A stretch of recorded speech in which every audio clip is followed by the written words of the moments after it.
السلام علیکم ورحمۃ اللہ وبرکاتہ۔ بسم اللہ والصلاۃ والسلام علی رسول اللہ، اما بعد فاعوذ باللہ من الشیطان الرجیم۔ وقلنا یا آدم اسکن انت وزوجک الجنۃ وکلا منها رغدا حیث شئتما ولا تقربا هذه الشجرۃ فتکونا من الظالمین۔ جیسا کہ سورہ بقرہ کی ہم ترجمہ و تفسیر ہم نے یہ سٹارٹ کیا ہوا تھا، آج ہم سورہ بقرہ کی آیت نمبر 35 اور 36 پڑھیں گے۔ پچھلی آیت میں اللہ رب العزت نے فرمایا تھا کہ جب ہم نے کہا فرشتوں سے کہ تم سارے کے سارے آدم علیہ السلام کو سجدہ کرو، سب نے سجدہ کیا سوائے ابلیس کے۔ اس نے انکار کیا، تکبر کیا، کہتا ہے خلقتنی من نار وخلقتہ من طین، کہتا ہے یا اللہ تو نے مجھے آگ سے پیدا کیا، اسے مٹی سے پیدا کیا ہے، یہ کوئی ہمارا میل جل بنتا نہیں ہے، میری ویلیو زیادہ تو میں اس سے کیوں سجدہ کروں، یہ اس نے تکبر کیا تھا۔ اب آگے اللہ رب العزت فرماتے ہیں وَقُلْنَا یا آدم اسکن، وَقُلْنَا اور ہم نے کہا یا آدم اے آدم اسکن تو ٹھہر، انتا تو وزوجکا اور تیری بیوی، کہاں پر؟ الجنت جنت میں، وَقُلَا یہ تثنیہ کا صیغہ ہے، یہ جہاں پر تثنیہ کا صیغہ ہے تو یہ ترجمہ تثنیہ والا ہی کریں گے۔ وَقُلَا اور تم دونوں کھاؤ، منہا اس سے یعنی اس جنت سے، راغدن با فراغت، کھلم کھلا، حیث شئتما حیث جہاں سے بھی، شئتما تم دونوں چاہو۔ اب یہ آپ نے ہر یہ تثنیہ کے صیغے کے ساتھ یاد رکھنا ہے کہ ترجمہ اسی طرح ہی کرنا ہے کہ جہاں پہ تثنیہ کا صیغہ تثنیہ کا ہی ترجمہ، دونوں ہی ترجمہ کرنا ہے۔ آگے فرمایا ولا تقربا اور نہ تم دونوں قریب جانا، ہاذہ اس الشجرۃ درخت کے، فتکونا ورنہ تم دونوں ہو جاؤ گے، یعنی اگر تم دونوں اس کے قریب گئے نا تو کیا ہو جاؤ؟ من الظالمین ظالموں میں سے۔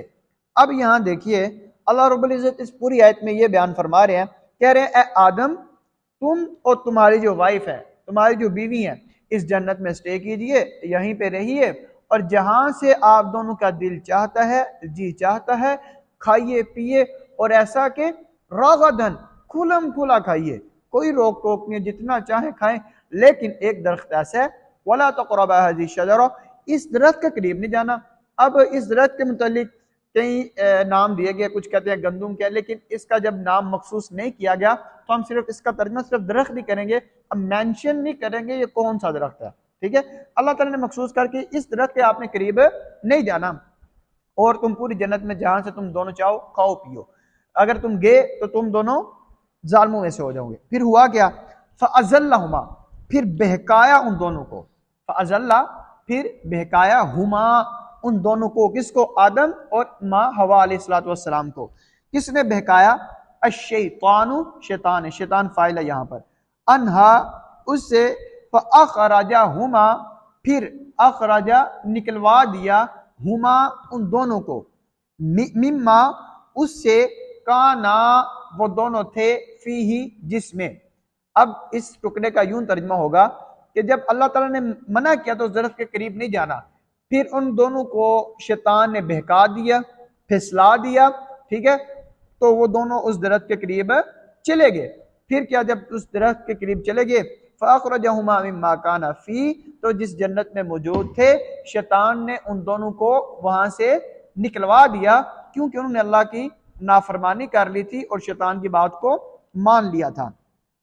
تو پھر جب اس طرح کا معاملہ ہوا، اللہ کہتے تم نے تو شیطان کی بات مان لی جبکہ میں نے تمہیں منع کیا تھا، تو اس وقت کیا ہوا؟ دوسرے سورۃ الاعراف میں اس کی ڈیٹیل موجود ہے کہ پھر ان کے لباس بھی اتر گیا تھا، وہ پتے پکڑ کر اپنی شرمگاہوں کو ڈانپ رہے تھے۔ تو اس کی مزید ڈیٹیل ہم جب وہاں پہ پہنچیں گے تو اس وقت پڑھیں گے۔ تو پھر جب جنت سے نکلوا دیا گیا تو اللہ تعالیٰ کہتے ہیں وَقُلْنَا اور ہم نے کہا اِهْبِطُوا تم اتر جاؤ، بَعْضُكُمْ تمہارا بعض لبعض بعض کا عدو دشمن ہے، یہ فرمایا کہ تم جنت سے اتر جاؤ، اب تمہارا حق نہیں ہے، کیوں؟ تمہارا بعض۔ اب اس مفسرین لکھتے کہ انسان کا دشمن ہے، یہ شیطان انسان کا دشمن ہے، یعنی تم ایک دوسرے کے دشمن ہو، تمہارا یہاں رہنا بنتا نہیں ہے، تم زمین پر اتر جاؤ۔ آگے فرمایا وَلَكُمْ اور تمہارے لیے، فِي الْأَرْضِ زمین میں، مُسْتَقَرٌ ٹھکانہ ہے، رہنے کی جگہ ہے، وَمَتَاعٌ اور فائدہ بھی ہے، إِلَى حِين ایک وقت تک، ایک مدت تک، ایک مقررہ وقت تک۔ اب اللہ تعالیٰ نے فرمایا تھا شروع میں آدم علیہ السلام کو کہ آپ اور آپ کی وائف جو ہیں جنت میں رہیے، کھائیے پیے جہاں سے آپ کا دل چاہتا ہے، لیکن اس درخت کے قریب نہیں جانا۔ لیکن شیطان چونکہ دشمن بن چکا تھا انسان کا، اس نے آدم علیہ السلام کو بہکایا اور وہ دونوں اس درخت کے قریب چلے گئے، اس کا پھل وغیرہ کھا لیا، تو پھر ان کے لباس بھی اتر گئے۔ پھر اللہ تعالیٰ نے ان کو نکال دیا جنت سے، زمین پر اتار دیا، فرمایا کہ تم زمین میں اب ٹھہرو، تو تمہارے لیے فائدہ بھی ہے، تمہارے لیے رہنے کی جگہ بھی ہے، ایک وقت تک ہے۔ تو اس کے بعد پھر یہ معاملہ زمین والا ختم ہو جائیں گے، قیامت وغیرہ آ جائے گی، یہ ساری چیزیں ہو جائیں گی۔ اب آج کی چلتے ہیں حدیث کی طرف۔ آج کے حدیث کے راوی حضرت عبداللہ بن مسعود رضی اللہ تعالیٰ عنہ، اور بیان فرماتے ہیں کہ اللہ کے رسول صلی اللہ علیہ وسلم نے فرمایا، آج کی حدیث کا جو ٹائٹل ہے وہ تشہد کی دعا ہے، کہ آپ صلی اللہ علیہ وسلم فرماتے ہیں اذا جلس احدکم، جب تم میں سے کوئی بیٹھے پھر تشہد میں، تو وہ کیا کہے؟ التحیات للہ والصلوات والطیبات والسلام علیک ایھا النبی ورحمۃ اللہ وبرکاتہ، السلام علینا وعلی عباد اللہ الصالحین، اشہد ان لا الہ الا اللہ واشہد ان محمدا عبدہ ورسولہ۔ اس کا ترجمہ یوں ہوگا، تحیات للہ، تمام قسم کی قولی و فعلی عبادات جو ہے، بدنی عبادات جو ہے وہ اللہ ہی کے لیے ہے۔ اور آگے التحیات للہ والصلوات والطیبات، السلام علیکہ ایھا النبی، سلامتی ہو آپ پر اے نبی کریم صلی اللہ علیہ وسلم، اور السلام علینا وعلی عباد اللہ الصالحین، اور سلامتی ہو ہم پر، وعلی عباد اللہ الصالحین، اور جو نیک بندے ہیں ان پر بھی سلامتی ہو۔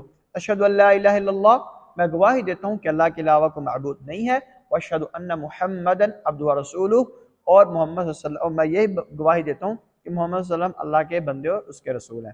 آج کے لیے اتنے کافی ہے، انشاءاللہ پھر اگلے لیکچر میں ملیں گے۔ السلام علیکم ورحمۃ اللہ وبرکاتہ۔